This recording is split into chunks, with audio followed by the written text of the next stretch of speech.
Joyeux anniversaire, a acclamé quelqu'un alors que les bougies vacillaient dans la lumière tamisée. Mais le projecteur n'était pas sur moi. Il était braqué directement sur ma sœur, Chloé. Maman, Danielle, rayonnait comme une reine couronnant son héritière. Avec un geste théâtral exagéré, elle a fait glisser une enveloppe sur la table en direction de Chloé. Ma chérie, tu mérites tout pour cette soirée. 2 billets pour Rome pour toi et Benjamin. Avant de commencer, laissez un commentaire et dites-nous d'où vous venez et de quelle ville vous regardez nos vidéos. Et après avoir regardé toute la vidéo, n'oubliez pas de nous dire ce que vous feriez dans cette situation. Soyez honnêtes. Dites-le moi dans les commentaires ci-dessous. Nous lisons chaque commentaire. Commençons. La pièce a éclaté en acclamations. Ma tante a applaudi si fort que son bracelet s'est cassé.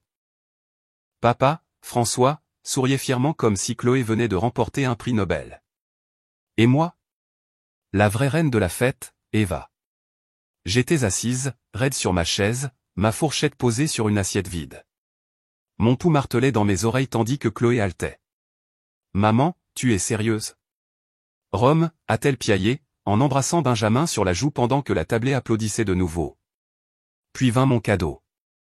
Maman a poussé une petite boîte froissée vers moi, ses yeux déjà retournés vers Chloé. Et pour toi, Eva. Son ton était plat, comme si elle jetait des restes à un chien errant. Je l'ai ouverte, les doigts tremblants. À l'intérieur se trouvaient quelques bougies d'anniversaire tordues et à moitié utilisées, du genre que l'on sort d'un tiroir quand il ne reste plus rien d'autre. La table est devenue silencieuse. Pendant un instant douloureux, personne n'a parlé. Puis Benjamin a eu un sourire narquois en secouant la tête. Eh bien, c'est attentionné, je suppose. Son petit rire était aussi tranchant qu'une lame. Ma gorge s'est nouée, mais je n'ai pas laissé les larmes couler. Au lieu de cela, j'ai souri. Un sourire vif, inébranlable, un sourire qui ne suppliait pas. Il avertissait. Je me suis levé, ma chaise grinçant contre le parquet.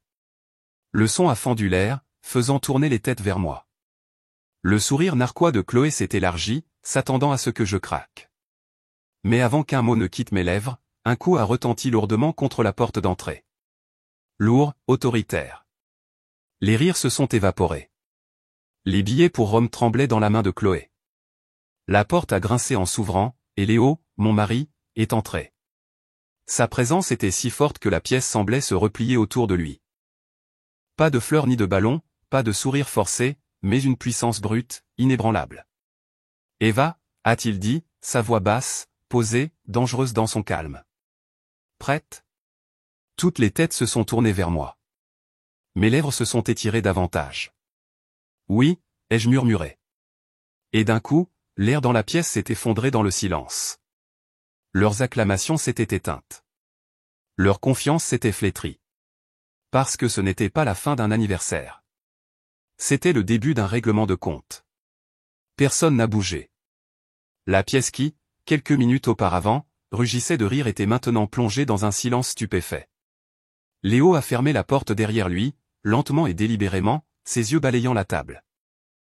Benjamin s'est agité mal à l'aise à côté de Chloé, mais c'est l'expression de ma mère, le sourire suffisant de Daniel s'effaçant de son visage, qui m'a presque fait rire. Eva, a répété Léo, sa voix tranchant le silence comme de l'acier. Nous devrions y aller. On nous attend déjà. Mon père, François, s'est éclairci la gorge, forçant un rire. On vous attend? Qu'est-ce que ça veut dire? Assieds-toi, mon garçon. Nous célébrons Chloé ce soir. Le regard de Léo s'est tourné vers lui, calme mais assez vif pour trancher. C'est drôle. Aux dernières nouvelles, aujourd'hui appartenait à Eva. Pourtant, je suis entré dans un cirque où la reine de la fête était humiliée devant sa propre famille. Chloé a levé les yeux au ciel en enroulant une mèche de ses cheveux. Oh, s'il te plaît. Eva va bien. Elle réagit toujours de manière excessive. De plus, Rome est logique pour moi. C'est moi qui vais me marier. Son ton dégoulinait de supériorité, et Benjamin souriait narquoisement comme s'il avait déjà empoché les billets d'avion. Mais Léo s'est approché, chaque pas mesuré. Sa présence rendait les murs plus étroits, l'air plus lourd. Il a posé légèrement sa main sur mon épaule, non pas pour la frime, mais pour m'ancrer. Vous pensez qu'humilier ma femme avec des bougies usagées tout en distribuant des voyages à Rome est acceptable? A-t-il demandé, son ton calme, mortel même dans sa douceur. Maman s'est redressée, sur la défensive. Attendez une seconde. Vous ne comprenez pas, Chloé a toujours été notre enfant en or. Elle mérite le meilleur. Eva.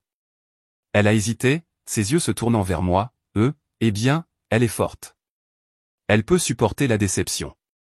Ma mâchoire s'est crispée, mes ongles s'enfonçant dans ma paume. Pendant des années, on m'avait étiqueté comme celle qui pouvait le supporter, celle mise de côté, à qui on disait de survivre avec des miettes pendant que Chloé se baignait dans l'affection et l'attention. Mais ce soir n'allait pas se terminer comme il s'y attendait. Les lèvres de Léo se sont courbées en un sourire froid. Forte? Vous confondez la cruauté avec la force, Daniel. Ce que vous faites à Eva n'est pas de l'amour. C'est de la négligence déguisée en tradition. La table s'est agitée de malaise. Mon oncle a toussé dans sa serviette.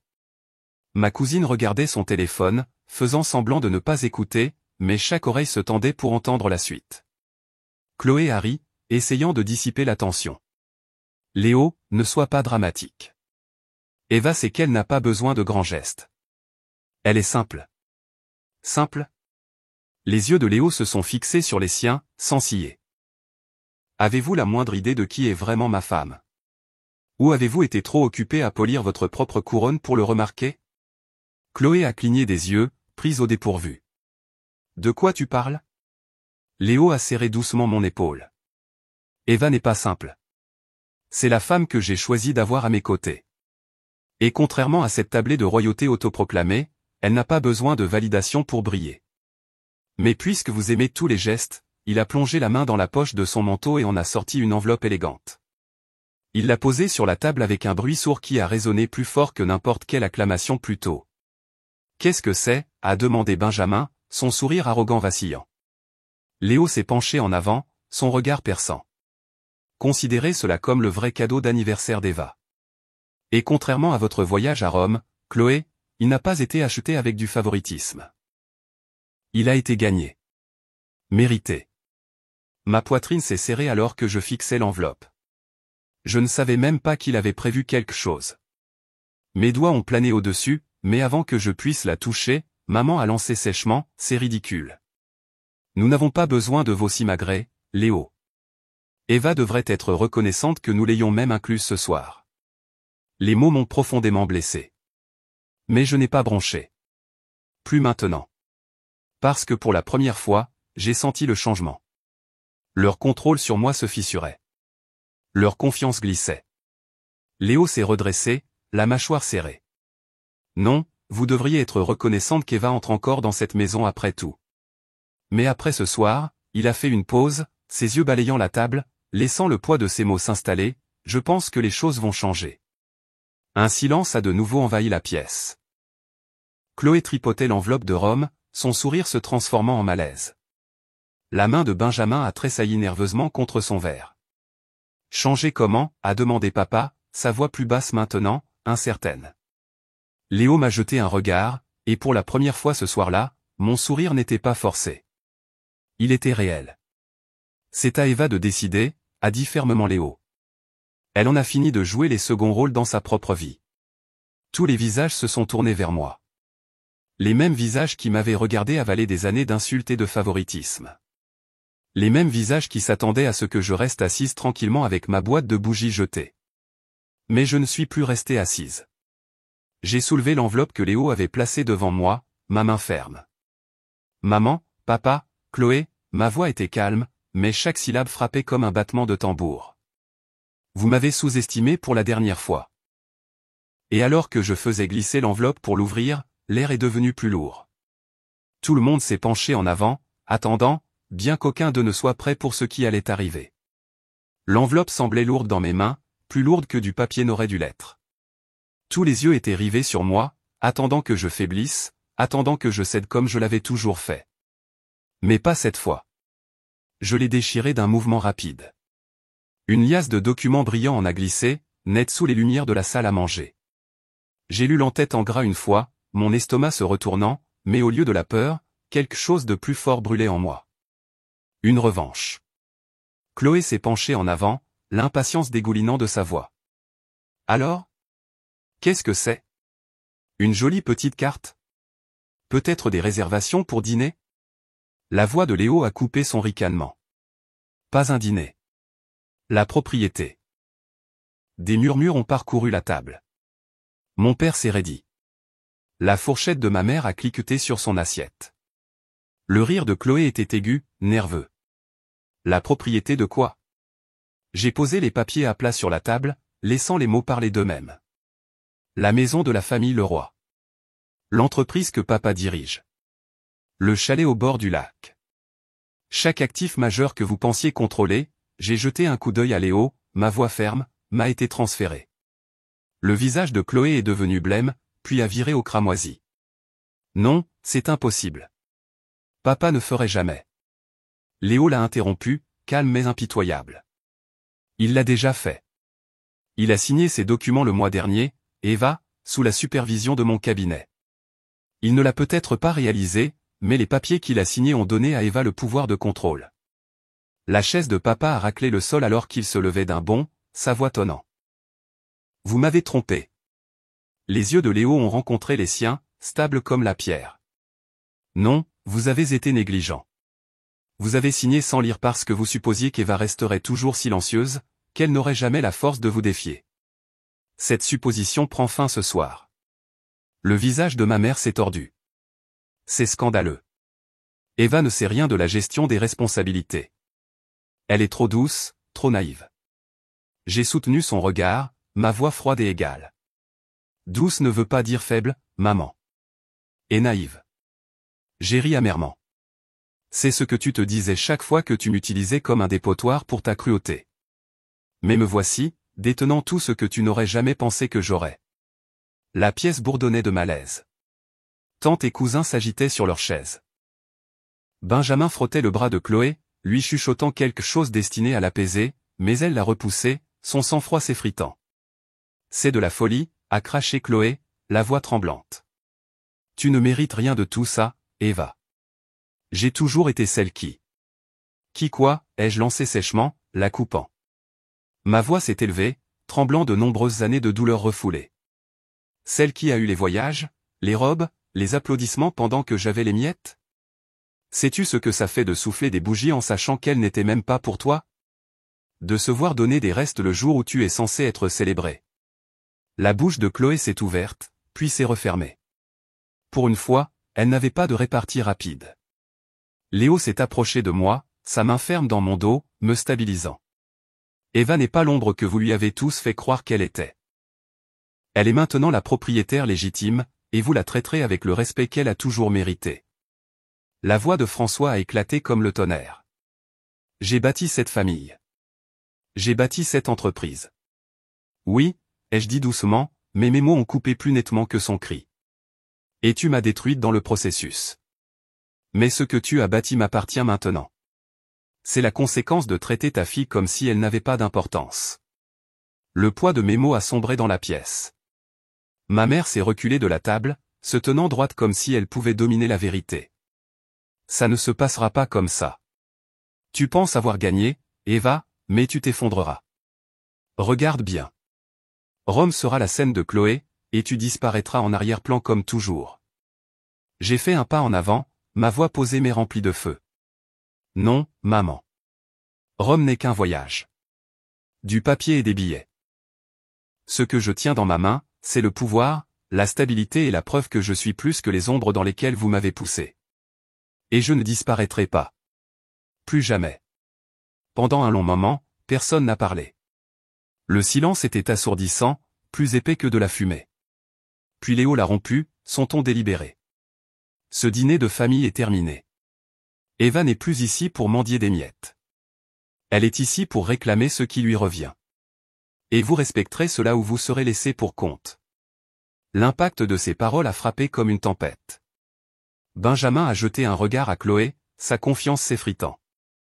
Les épaules de mon père se sont affaissées sous le poids de sa propre erreur. Les lèvres de ma mère se sont serrées, une rage bouillonnante mais impuissante. Et moi? Pour la première fois depuis des années, j'ai senti ma colonne vertébrale se redresser, mon cœur se calmait. Je n'étais plus une invitée à mon propre anniversaire. Je n'étais plus un personnage secondaire sous les projecteurs incessants de Chloé. J'étais Eva le roi, et la pièce qui m'avait autrefois réduite au silence m'appartenait désormais. Mais en regardant autour de la table, je savais que ce n'était que le début, car le pouvoir, une fois révélé, ne change pas seulement les dîners de famille. Il change tout. Les documents gisaient toujours sur la table comme une arme chargée. Personne ne les touchait, mais personne ne pouvait détourner le regard. Les billets de Rome de Chloé tremblaient entre ses doigts manucurés, soudainement sans valeur par rapport à la réalité qui se trouvait devant elle. Ces papiers ne changent pas qui nous sommes, a sifflé maman, sa voix cassante. Nous sommes l'épine dorsale de cette famille, Eva. Tu n'es que l'erreur qui a eu de la chance avec un mari intelligent. Les mots ont frappé, mais ils ne perçaient plus. Je les regardais droit dans les yeux, ma voix calme. Non, maman. Je suis la fille qui a finalement cessé de te laisser la briser. Léo se tenait droit à mes côtés, son expression indéchiffrable mais féroce. Vous pouvez soit accepter le changement, soit vous étouffer avec votre orgueil. C'est votre choix. Papa a frappé du poing sur la table, faisant vibrer les verres. Je ne me laisserai pas dicter ma conduite dans ma propre maison. Vous l'avez déjà cédé, a rétorqué Léo, son ton sec. Votre arrogance a remis les clés à Eva. Votre maison n'est plus la vôtre. C'est la sienne. Les mots ont résonné comme un coup de marteau de juge. Finaux et inébranlable. Le visage de papa est devenu pâle. La voix de Chloé s'est brisée en un cri strident. Ce n'est pas juste. Tout devait être à moi. J'ai été préparé pour ça depuis que je suis enfant. Je me suis tourné vers elle, les années de ressentiment bouillonnant en mots qui avaient attendu trop longtemps. C'est ça le problème, Chloé. Tu as été préparé à prendre, pas à construire. Préparé à attendre, pas à mériter. On ne m'a rien donné. Et cela m'a rendue plus forte que tu ne le seras jamais. Benjamin s'est agité mal à l'aise à côté d'elle, sa confiance s'effilochant. Chloé, peut-être devrions-nous nous asseoir. Ça devient incontrôlable. Elle s'est retournée vers lui, les yeux flamboyants. N'ose pas prendre son parti. Tu es censé me soutenir. Mais le silence de Benjamin en disait plus que les mots. Pour la première fois, Chloé a réalisé que même lui n'était pas prêt à sombrer avec elle. Maman a tenté une dernière pique, sa voix acérée de venin. Tu regretteras ça, Eva. Le pouvoir ne te va pas. Tu t'effondreras. Et quand tu le feras, nous serons là pour ramasser les morceaux, comme toujours. Je me suis approché, mon sourire calme, confiant. C'est là que tu te trompes. Je ne tomberai pas parce que j'ai déjà vécu mes pires nuits, et j'ai survécu sans vous. Les seuls qui s'effondrent ce soir sont ceux qui ont bâti leur vie en me sous-estimant.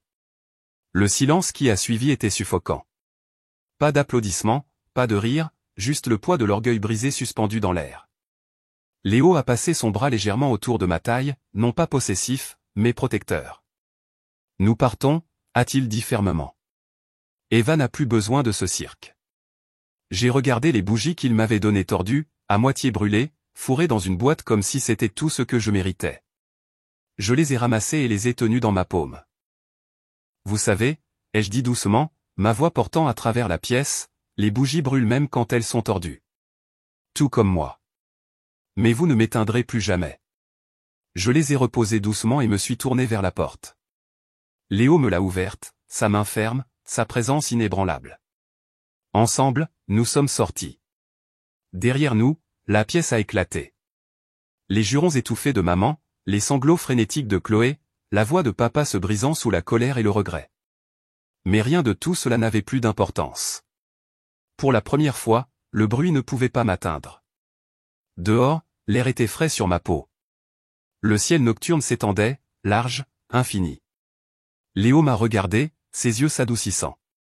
Tu as géré ça parfaitement. J'ai respiré profondément, ma poitrine plus légère qu'elle ne l'avait jamais été. Pour une fois, je me sens libre. Il a souri, écartant une mèche de cheveux de mon visage. Ce n'est que le début, Eva. Ils ont essayé de te rabaisser, mais ce soir, tu leur as montré qui tu es vraiment. Une voiture s'est arrêtée au bord du trottoir, élégante et lustrée, du genre qui fait tourner les têtes. Léo m'a ouvert la portière, et en glissant à l'intérieur, j'ai aperçu une dernière fois à travers la fenêtre de la salle à manger. Des visages pressés contre la vitre, pâles et désespérés. Ils avaient pensé que mon anniversaire était à eux, à contrôler. Ils avaient pensé que l'humiliation me briserait. Mais au lieu de ça, elle m'avait révélé la fille qu'ils ignoraient.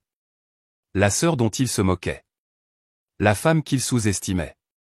Maintenant, celle qui détenait tout ce qu'ils pensaient posséder. Alors que la voiture s'éloignait, les billets de Rome de Chloé se sont envolés de sa main. Oublié. Et à ce moment-là, j'ai su que mon histoire ne concernait pas seulement la vengeance. Elle concernait la reconquête. Je n'étais pas seulement Eva Leroy, la fille oubliée. J'étais Eva Leroy, la femme qui a transformé le silence en pouvoir. Et il ne l'oublierait jamais.